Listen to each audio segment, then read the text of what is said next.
Wbtv, covering breaking news live. More reporters on the important stories live. Tracking your first alert weather live.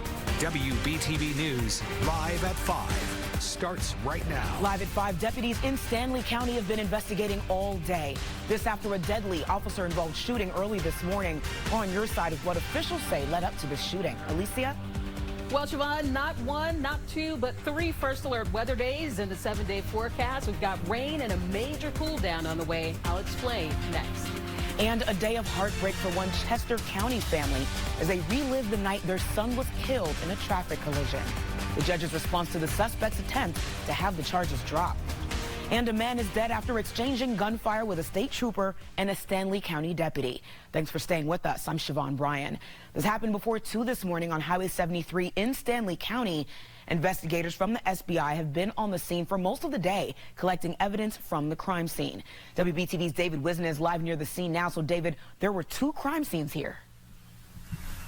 Yeah, there really were, and I can show you that. You see, the road has now reopened. This is Highway 73 behind me. So the 2 scenes were right at the intersection. That's where they found that car that had run into the ditch. And then you go about 200 yards farther up the road into a backyard. They say that is where 22-year-old Ghassan Baba died after exchanging gunfire with law enforcement.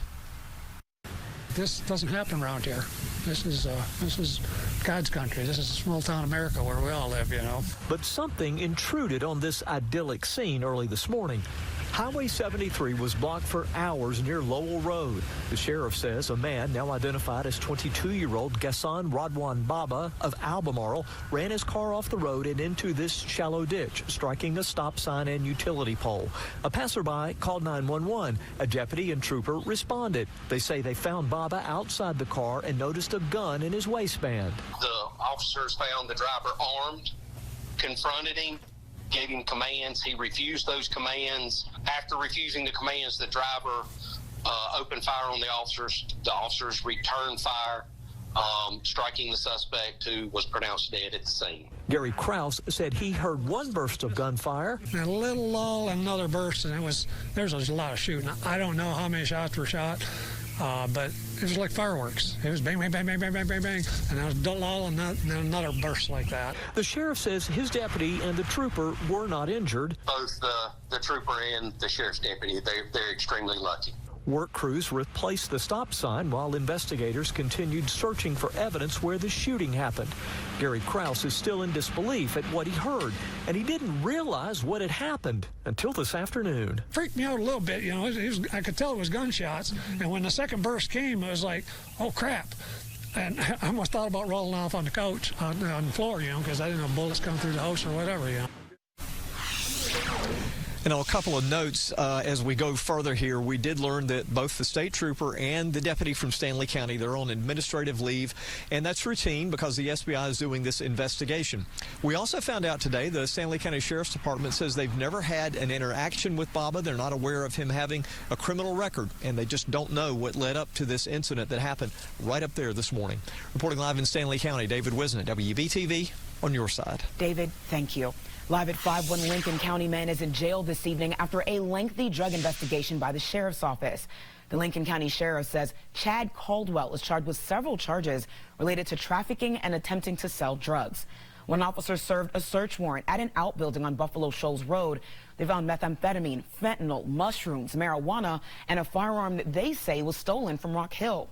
Caldwell's in jail this evening with bond set at $460,000.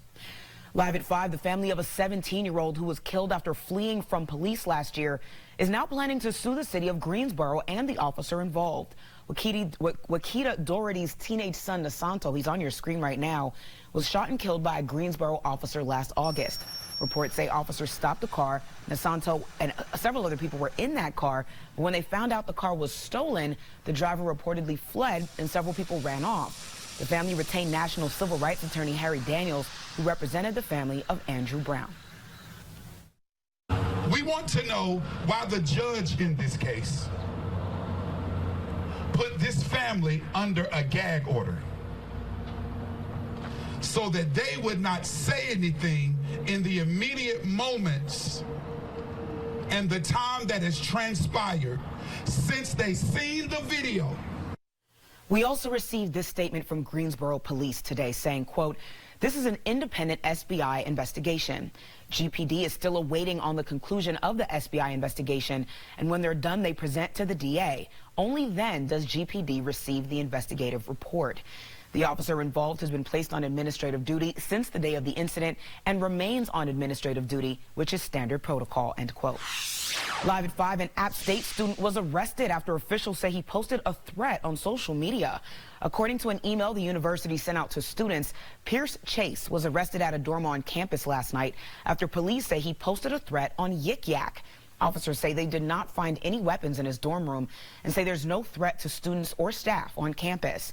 University leaders say since there's no immediate threat, campus will resume as usual. Turning our attention now to the forecast as we take a live look at Uptown from the HD Tower Cam. We saw temperatures rise back up again today in the mid-60s for part of our area. So now let's bring in meteorologist Alicia Wilson. So Alicia, things were decently warm today, but tomorrow's going to be much colder, right? That's right, Siobhan. It's going to be cooler out there as we get some rain pushing in tomorrow morning and the cloud cover starting to decrease as we head towards the afternoon hours. Have a first alert weather day in place for tomorrow, mainly in the morning, as that's going to be the main time frame for when those showers roll on through. But in the afternoon, we will get some breaks in the clouds and see some peaks of sunshine, but it will be a breezy end to the day. And from there, at least the first half of the weekend is looking nice as we head towards your Friday night on into Saturday. So far, we're all clear on the First Alert Doppler radar network. We are tracking some showers, though, out to our west. Those will head our way late in the overnight hours. It's 63 currently in Charlotte after a high today of 64. It was those warm southwesterly to westerly winds to help to bump us up again into the lower 60s. So it's a pleasant afternoon and evening for us. We're at 55 in Boone, 63 in Lenoir, along with Monroe and Chirac. As we wrap up this evening and head towards the night, the temperatures will continue to fall down into the 50s, but with the cloud cover, not going to be too chilly out there. Expecting lows right around the lower 50s and upper 40s. A wet start to the morning commute. I'm going to time out that rainfall, plus what you can expect for the entire weekend straight ahead. Alicia, thank you. Live at 5, Highway 74 is back open this evening after having to shut down near the intersection of Highway 601 following a police chase that ended in a major crash. This is 21-year-old Michaela Wall, who police say is charged with felony flee to elude and driving without a license. WBTV's Mary Calkins helps walk us through what happened.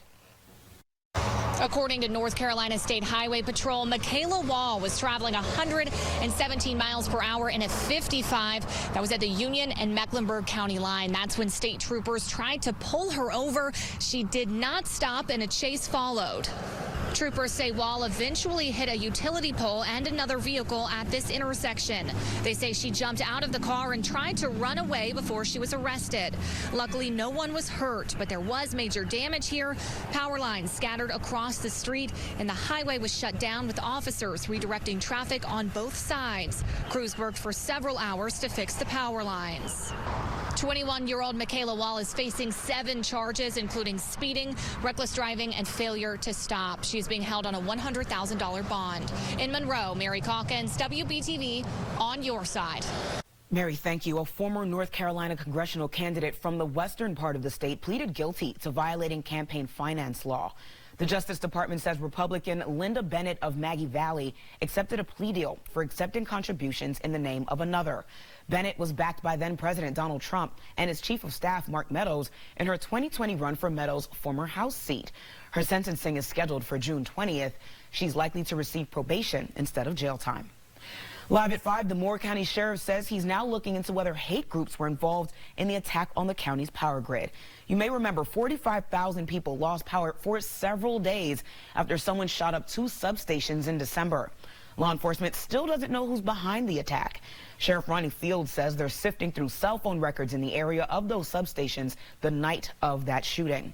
If you remember, there was a big event happening about 20 minutes away that night, a drag show that drew threats and protests. The power went out less than an hour into that show. We're looking at all ends. I'm not going to leave any stone unturned, any group. Sheriff Fields says they're also looking into the white supremacist group, the Proud Boys, since the group was allegedly part of the protest that night. Now to Louisville, where the U.S. Justice Department says after a 2-year investigation, the police department and local government violated the U.S. Constitution and federal law. The investigation came after the 2020 death of Breonna Taylor. Justice officials say the agencies failed to protect and serve the people of Louisville, breached the public's trust, and discriminated against black people through unjustified stops, searches, and arrests. Officers were said to use excessive force like unjustified neck restraints and unreasonable use of canines and tasers. Breonna Taylor's mother says she's not surprised by this report. Heartbreak all over again, because I knew that to begin with. I said that from the very beginning. The Department of Justice commended Louisville police for not waiting for their findings to make changes within the department. The Justice Department currently has nearly a dozen open investigations into police departments nationwide. Memphis was just added yesterday, 2 months after the death of Tyree Nichols.